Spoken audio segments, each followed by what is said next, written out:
प्यारे दोस्तों, स्वागत है आप सभी का अपने चैनल वेलकम ज्ञान में।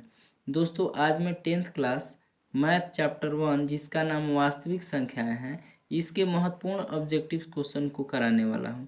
क्वेश्चन नंबर 1 से 15 तक का सलूशन हम लोग कल के वीडियो में कर लिए थे। यदि आप उस वीडियो को नहीं देखे हैं तो उसका लिंक मैं डिस्क्रिप्शन में दे दिया हूँ, वहाँ से जाकर आप उस वीडियो को देख सकते हैं। तो आज के वीडियो में हम लोग क्वेश्चन नंबर 15 से आगे बनाना शुरू करेंगे। तो चलिए क्वेश्चन नंबर 16 को हम देखते हैं।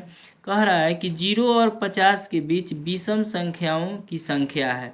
0 और 50 के बीच कितने विषम संख्या है उनको देखना है। तो दोस्तों देखिए, 0 जो है न सम संख्या है और न विषम संख्या है। हमको यदि 0 और 10 के बीच पता लगाना है कि कितने विषम संख्याएं हैं, तो 0 और 10 के बीच हम लोग देखते हैं तो टोटल संख्याओं की संख्या 10 है। अब इसमें हम देख लेते हैं विषम संख्या कौन कौन है। एक है विषम, 3 विषम है, 5, 7, 9 ये विषम संख्या है। तो 1, 2, 3, 4, 5 विषम संख्याएं हो गई और 5 सम संख्या। टोटल यदि 10 है तो उसमें 5 विषम संख्याएं होंगी और 5 सम संख्या। इसी तरह यदि 50 है, 1 से 50, 0 से 50 तक, तो एक न सम संख्या है न विषम संख्या। तो 1 से 50 के बीच 25 सम संख्या और 25 विषम संख्या हो जाता है। यहाँ दिया है 25 पर हम लोग सही करेंगे। आगे 17 नंबर कह रहा है कि 5, 15 और 20 के लसा और मसा का अनुपात। तो यहाँ 5, 15 और 20 के लसा और मसा का अनुपात निकालना है। तो सबसे पहले हम लसा निकाल लेते हैं। लसा कैसे हम लोग निकालते हैं? तो लसा में जो सभी संख्याएं शामिल होती हैं उसको लिखते हैं और जो शामिल नहीं होती है उसको भी लिखते हैं। 5, 3, 15, 15, 30, 30 दूनी 60। और मौसा जो सब में शामिल हो और उसकी छोटी घात वाली, तो 5 सब में शामिल है तो 5 हो जाएगा। और अनुपात निकालना है। अनुपात किसका किसका निकालना है? लसा और मसा का। तो लसा है आपको 60 और मसा है 5। 5 से कम 5 और 12 5 60। तो इसका अनुपात हो जाएगा 12:1। तो यहाँ ऑप्शन नंबर डी में दिया है। अगला सवाल कह रहा है निम्न में कौन अपरिमेय नहीं है? तो देखिए, ये भी अपरिमेय है, ये भी अपरिमेय है, ये भी अपरिमेय है, ये अपरिमेय नहीं है, परिमेय है, क्योंकि 1 से 21 का वर्गमूल हो जाएगा 11।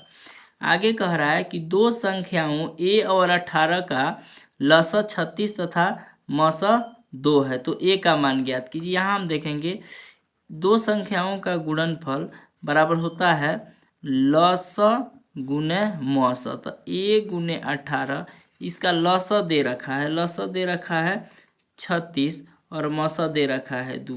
तो a का मान हमें ज्ञात करना है। तो a बराबर हो जाएगा 36 गुने 2 और बटा में 18, 18 दूनी 36। तो ये बराबर हो जाएगा 2 दूनी 4। तो ऑप्शन नंबर इसका सी सही आंसर होगा। अब कह रहा है यदि p और q दो अभाज्य संख्या हैं तो उनका मौसा क्या होगा? तो देखिए, दो अभाज्य संख्याओं का मौसा हमेशा 1 होता है। अगला क्वेश्चन है सबसे छोटी अभाज्य संख्या और सबसे छोटी अभाज्य संख्या का गुणनफल। तो सबसे छोटी अभाज्य संख्या 2 है और सबसे छोटी भाज्य संख्या 4, और इसका गुणनफल पूछ रहा है। तो दोनों को गुना कर देंगे, 4 दूनी 8। तो 8 यहाँ ऑप्शन सी हो जाएगा। अब कह रहा है निम्न में कौन सी अभाज्य संख्या? अभाज्य संख्या कहते हैं जिसमें 1 से या खुद से भाग लगता है, बाकी किसी संख्या से भाग नहीं लगता है। तो इसमें हो जाएगा 29। अब कह रहा है 3.27 के पावर एक रिंग यह क्या है?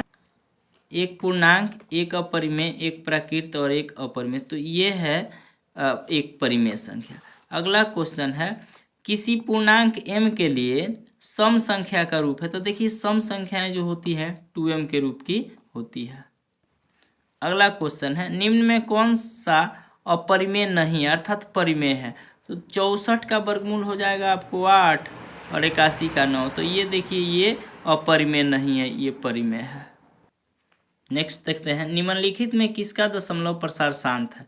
देखिए, दशमलव प्रसार शांत उसका होता है इसके यदि हर के अभाज्य गुणनखंड में केवल 2 आता है या केवल 5 आता है, और नहीं तो 2 और 5 दोनों आता है, तो उसका दशमलव प्रसार शांत होता है। तो ये 8 का हम अगर गुणनखंड करेंगे तो होगा 2 दूनी 4 दूनी 8, केवल 2 आ रहा है तो ये वाला शांत हुआ।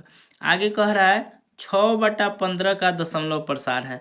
तो सबसे पहले 6/15 का हम लोग इसको कटा देते हैं। तो 3 से कटेगा 3 दूनी 6 और 3 पचे 15। तो देखिए इसके हर में 5 है, तो 5 होगा तो भी शांत, या 2 होगा तो भी शांत, या 2 और 5 होगा तो भी शांत। तो यहाँ 5 है तो इसका दशमलव प्रसार जो होगा शांत होगा। आगे हम लोग देखते हैं 4 माइनस रूट 3 है, तो ये 4 माइनस रूट 3 एक अपरिमेय संख्या है। निम्नलिखित में कौन अपरिमेय संख्या है? तो 36 64 परिमेय संख्या है क्योंकि इसका वर्गमूल निकल जाएगा, ये भी परिमेय संख्या है, और ये अपरिमेय संख्या है क्योंकि 3 और 5 का वर्गमूल नहीं निकलेगा। निम्नलिखित में कौन सी अभाज्य संख्या है? तो अभाज्य संख्या 11 है। दो परिमेय संख्याओं के बीच कितनी परिमेय संख्याएं हो सकती है? तो देखिए दो परिमेय संख्याओं के बीच अपरिमित रूप से अनंत परिमेय संख्याएं होती हैं। 11/15 का दशमलव प्रसार होगा। देखिए 15 है तो 15 का गुणनखंड कीजिएगा तो आएगा 3 और 5, तो 3 और 5 आएगा, इसलिए यह अशांत है। अगला देख लेते हैं, निम्नलिखित में कौन अपरिमेय संख्या है? तो अपरिमेय संख्या कहेंगे जिसका वर्गमूल नहीं निकल पाएगा। इसका निकल जाएगा, इसका निकल जाएगा, इसका नहीं निकल पाएगा, तो ये अपरिमेय संख्या है। नेक्स्ट देखते हैं, √2 है एक, तो √2 जो है एक अपरिमेय संख्या है। 2 या 2 से अधिक अभाज्य संख्याओं का मौसा, तो देखिए 2 या 2 से अधिक अभाज्य संख्याओं का मौसा हमेशा ही 1 होता है। आप लोग निकाल के भी देख सकते हैं। निम्नलिखित में कौन परिमेय संख्या है? कौन परिमेय संख्या है? तो यहाँ √2 से √2 कट जाएगा, केवल बचेगा 2, तो ये बी ऑप्शन जो है इसका सही होगा।